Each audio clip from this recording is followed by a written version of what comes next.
Hello students, I am Nisha Khatri and today we will start class 10th chapter number 1 chemical reaction and equations। बेटा जैसे तो आपने सबने पढ़ा है क्लास 7th में फिज़िकल चेंजेस और केमिकल चेंजेस आप सब लोग पढ़ चुके हैं। फिज़िकल चेंजेस जो तो हमें आउटर लुक से ही पता चल जाते हैं, लेकिन केमिकल रिएक्शन में हम क्या देखते हैं केमिकल चेंजेस में, जिसमें न्यू सब्सटेंस बनते हैं। तो इस चैप्टर में हम क्या देखने वाले हैं कि केमिकल चेंजेस में कैसे केमिकल रिएक्शंस होती हैं, है ना, और नेक्स्ट उनके टाइप भी हम पढ़ेंगे। तो केमिकल रिएक्शन होती क्या है? ऐसा प्रोसेस जिसमें न्यू सब्सटेंस डिफरेंट प्रॉपर्टीज़ के साथ में बनते हैं। फॉर एग्ज़ाम्पल अगर हम डेली रूटीन में देखें तो कभी आपने एप्पल कट किया होगा बेटा, तो एप्पल कट करने के कुछ देर बाद कैसा हो जाता है? काला हो जाता है। क्यों हो जाता है? बिकॉज एप्पल में आयरन प्रेजेंट होता है। वो आयरन एटमॉस्फेयर की ऑक्सीजन से रिएक्शन कर लेता है और आयरन ऑक्साइड बना लेता है। तो हम कहते हैं हमें नहीं खाना चाहिए कुछ देर के बाद कटा हुआ, तो इसीलिए कहते हैं क्योंकि वहाँ केमिकल रिएक्शन हो चुकी है और नया सब्सटेंस बन चुका है। नेक्स्ट आपने देखा, मैं बोल रही हूँ कि नया सब्सटेंस बन चुका है। नया सब्सटेंस कब बनेगा? जब बेटा आप देखोगे कि पुराने केमिकल बॉन्ड एक सब्सटेंस के टूटेंगे और नए केमिकल बॉन्ड बनेंगे। ठीक है, यहाँ होता क्या है आपको ये पता होना चाहिए कि केवल एटम्स का अरेंजमेंट चेंज होता है, केवल रीअरेंजमेंट होता है उनका। जो पुराने बॉन्ड बने हुए हैं वो टूट करके नए बॉन्ड बन जाते हैं। अब देखो रिएक्टेंट और प्रोडक्ट, यहाँ दो वर्ड हम देखते हैं। रिएक्टेंट क्या होते हैं? ऐसे सब्सटेंस जिसमें जो क्या है केमिकल रिएक्शन में पार्ट ले रहे हैं। फॉर एग्जांपल अगर हम देखते हैं मैग्नीशियम और ऑक्सीजन, इट मीन्स जब मैग्नीशियम रिबन को जलाया जाता है तो यहाँ मैग्नीशियम और ऑक्सीजन दो क्या हुए? रिएक्टेंट हुए, जिनको हम हमेशा लेफ्ट हैंड साइड में लिखते हैं। ओके, नेक्स्ट जब इनकी रिएक्शन होती है तो जो न्यू सब्सटेंस प्रोड्यूस हुआ as a result of chemical reaction, जो न्यू सब्सटेंस प्रोड्यूस हुआ उसे हम प्रोडक्ट बोलते हैं। तो मैग्नीशियम और ऑक्सीजन की रिएक्शन के बाद में magnesium oxide new substance produce हुआ। ये क्या हुआ? यहाँ पे एक प्रोडक्ट हुआ और मैग्नीशियम और ऑक्सीजन रिएक्टेंट हुए। नेक्स्ट आपने देखा बेटा ऐसे ही बर्निंग ऑफ मैग्नीशियम, जिसके रिजल्टेंट हम देखते हैं मैग्नीशियम ऑक्साइड बना। ठीक इसी तरीके से केमिकल रिएक्शन ऐसा ज़रूरी नहीं है कि केवल साइंस लेबोरेटरी में हो बेटा। बहुत सी केमिकल रिएक्शन हम हमारे डेली लाइफ के एग्जांपल में देखते हैं।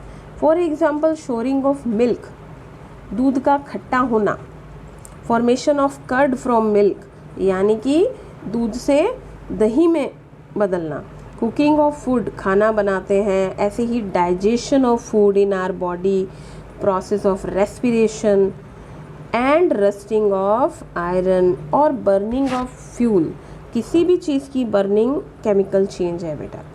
बर्निंग ऑफ कैंडल वैक्स, ऐसे बहुत से एग्जाम्पल हम हमारे डेली रूटीन में देखते हैं। तो सारे केसेस में आपने देखा कोई ना कोई इनिशियल सब्सटेंस होगा जिसमें कोई ना कोई चेंज होगा क्योंकि उसमें केमिकल रिएक्शन हो रही है।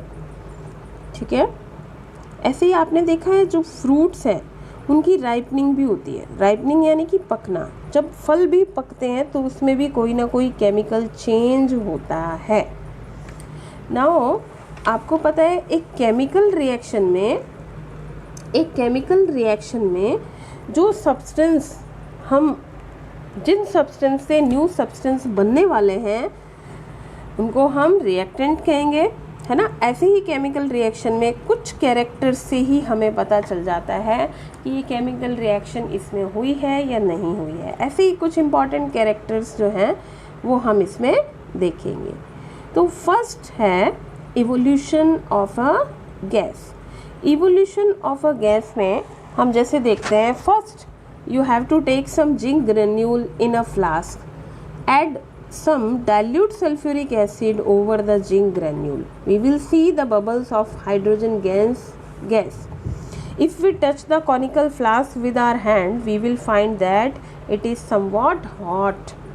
देखो, जब हम क्या करते हैं बेटा, जब हम जिंक ग्रेन्यूल्स यानी कि जिंक के टुकड़ों में हम डाइल्यूट सल्फ्यूरिक एसिड डालते हैं तो बबल्स की फॉर्म में हाइड्रोजन गैस निकलती है और कॉनिकल फ्लास्क भी कैसा होता है, थोड़ा गर्म हो जाता है, ठीक है, बिकॉज यहाँ पे केमिकल रिएक्शन हुई।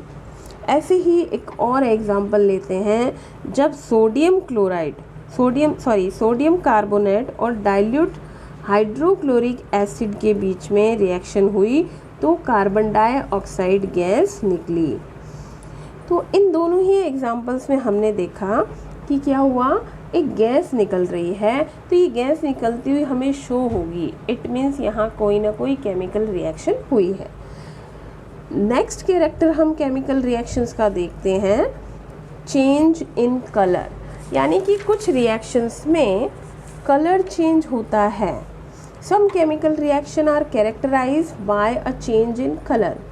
For example, when citric acid reacts with potassium permanganate solution, then the purple color of potassium permanganate solution disappeared। यानी कि जब सिट्रिक एसिड की रिएक्शन हम पोटेशियम परमैंगनेट, जिसका फॉर्मूला होता है KMnO4, सॉल्यूशन से करवाते हैं। ये KMnO4 क्या होता है, पर्पल कलर का एक सॉल्यूशन होता है।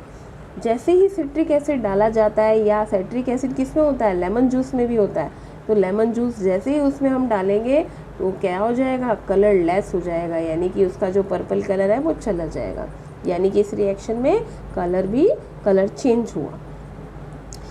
ऐसा ही एक और एग्जांपल देखते हैं, when iron nail dipped into copper sulfate solution, then it becomes change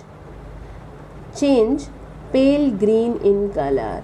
यानी कि जब हम लोहे की कील को कॉपर सल्फेट सॉल्यूशन में डिप करते हैं तो हम देखते हैं कि जो कॉपर सल्फेट का सॉल्यूशन जो है ब्लू इन कलर है वो थोड़ा हल्का ग्रीन इन कलर का हो गया है, यानी कि इस रिएक्शन में कलर चेंज हो रहा है।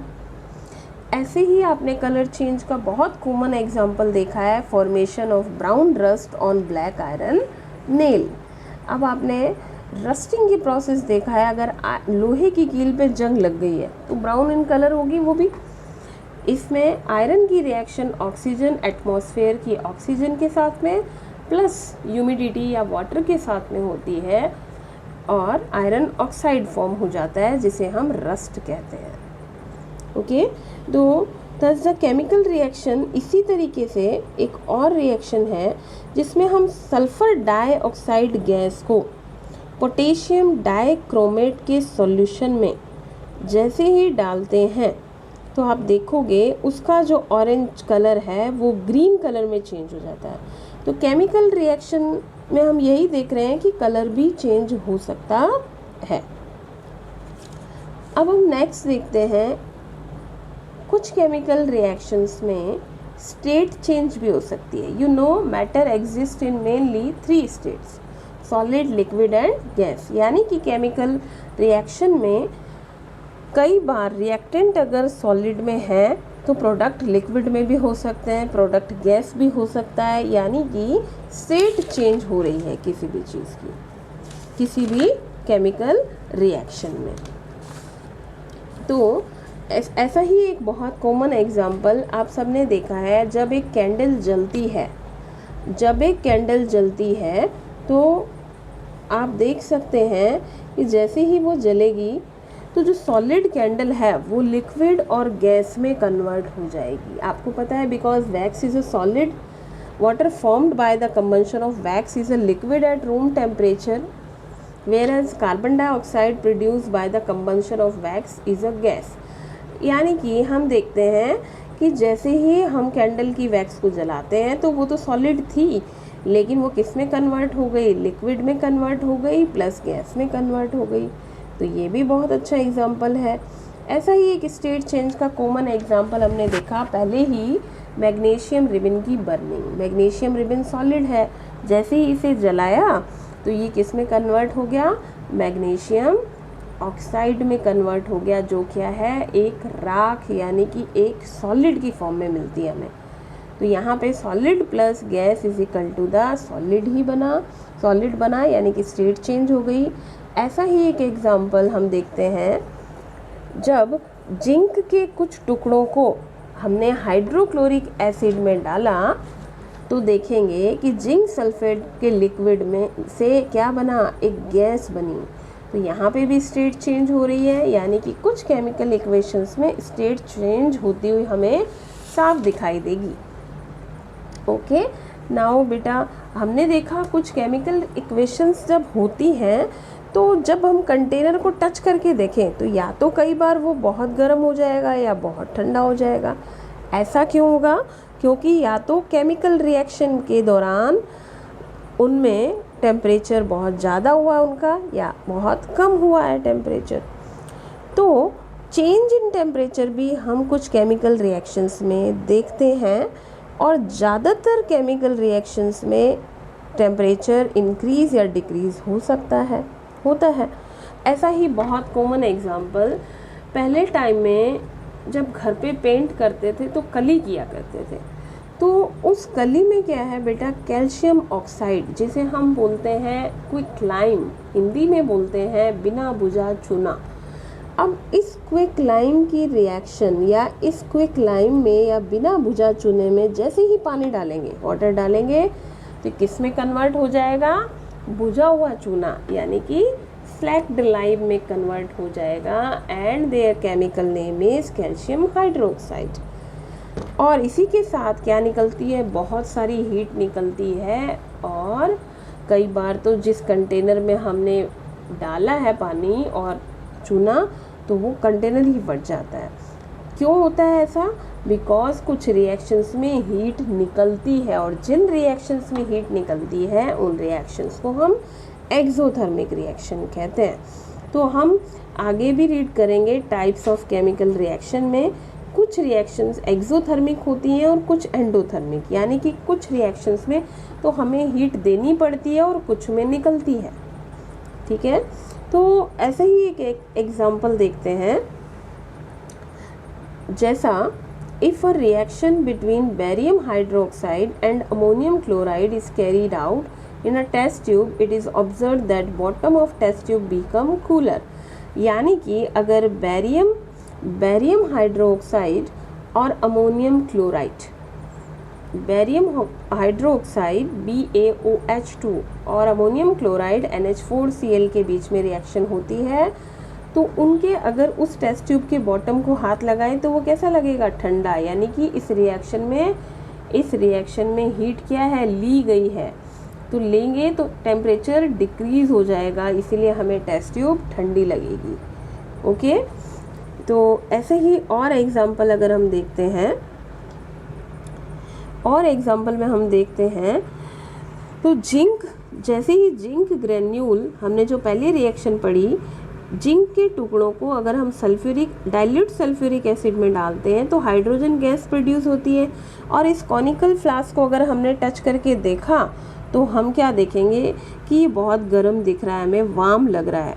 क्यों? क्योंकि इस रिएक्शन में भी हीट इवॉल्व हुई है। रिएक्शन कैसी हुई? एक्सोथर्मिक रिएक्शन हुई। तो हमने देखा कि कुछ रिएक्शंस में टेम्परेचर चेंज भी होता है, जिससे हमें ये पता चलता है, आइडेंटिफाई करते हैं कि केमिकल रिएक्शन हुई है। नेक्स्ट बेटा, formation of precipitate. Formation of precipitate, exactly precipitate क्या होता है?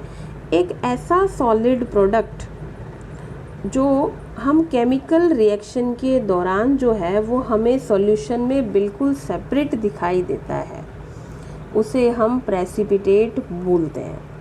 प्रेसिपिटेट हम देखेंगे एक्वस सॉल्यूशन में बिल्कुल क्लियर दिखाई देगा। ओके, अब कुछ केमिकल रिएक्शंस को हम प्रेसिपिटेट के फॉर्मेशन से ही आइडेंटिफाई कर सकते हैं। फॉर एग्जांपल अगर हम लेते हैं, जब पोटेशियम आयोडाइड सॉल्यूशन को लेड नाइट्रेट के सॉल्यूशन में ऐड किया जाता है तो येलो कलर का प्रेसिपिटेट लेड आयोडाइड का बनता है। Reaction number 2। बेटा जब पोटेशियम आयोडाइड को लेड नाइट्रेट के सॉल्यूशन में ऐड किया जाता है तो येलो कलर का प्रेसिपिटेट लेड आयोडाइड का बनता है और साथ ही पोटेशियम नाइट्रेट भी फॉर्म होता है। ओके, तो येलो कलर का प्रेसिपिटेट बनेगा। नेक्स्ट रिएक्शन में हम देखते हैं, इसमें हम क्या करते हैं कि बैरियम क्लोराइड और sulphuric not given in this notes. See, when barium chloride react with sulfuric acid, they form barium sulfate PPT plus HCl. Okay, white precipitate barium sulphate का बनता है प्लस हाइड्रोक्लोरिक एसिड बनता है। ऐसे ही reaction number 1 में हम देखते हैं सिल्वर नाइट्रेट, एक एक्वस सॉल्यूशन है। एक सॉल्यूशन में जब पोटेशियम क्लोराइड का सॉल्यूशन मिक्स करते हैं, दोनों ही सॉल्यूशन है, इन दोनों सॉल्यूशन को मिक्स करने पर AgCl यानी कि सिल्वर क्लोराइड का वाइट प्रेसिपिटेट हमें दिखाई देता है प्लस पोटेशियम नाइट्रेट के सॉल्यूशन में।